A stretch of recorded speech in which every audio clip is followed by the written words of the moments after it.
Loan settlement பண்ணியிருக்காங்கன்னு சொல்கிறாங்க இல்லைங்களா? அந்த செட்டில்மெண்ட்னா என்ன அப்படிங்கிறத பற்றி நம்ம தெரிஞ்சுக்கலாம்.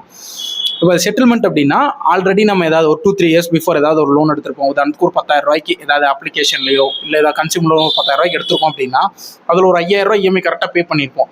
பேலன்ஸ் 5,000 ரூபா சம் ரீசன்னால ஏதாவது சூழ்நிலை நம்மளால பே பண்ண முடியாமல் இருந்திருக்கும்.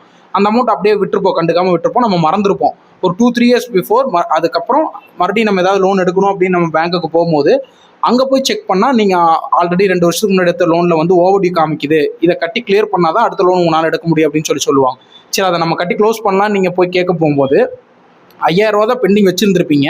ஆனால் அவங்க பெனால்ட்டி இதெல்லாம் போட்டு ஒரு 10,000 15,000 அந்த மாதிரி அமௌண்ட் சொல்லுவாங்க. ஆனால் நம்ம என்ன பண்ணுவோம்னா, நம்ம வாங்கினதே இப்போ 10,000 தான், அதில் 5,000 ரூபா கட்டிட்டோம், பேலன்ஸ் இப்போ 5,000 தானே இருக்குது, நம்ம ஏன் 15,000 கட்டணும் அப்படிங்கிறனால எங்களால் அவ்வளோ கட்ட முடியாது, நான் எவ்வளோ வாங்கினா அதான் கட்டுவோம் அப்படின்னு சொல்லி நம்ம கேட்போம். அப்போது பேங்க்காரங்க என்ன சொல்லுவாங்கன்னா, சரி ஓகே நாங்கள் பண்ணித்தரோம் அப்படின்னு சொல்லிட்டு பேலன்ஸ் இருக்கிற அந்த இன்ட்ரெஸ்ட்டு பெனால்ட்டி அமௌண்ட்லாம் வைவர் பண்ணிவிட்டு நீங்கள் கட்ட வேண்டிய அமௌண்ட்டை மட்டும் பண்ணி தருவாங்க. அதுக்கு பேர் தான் செட்டில்மெண்ட்.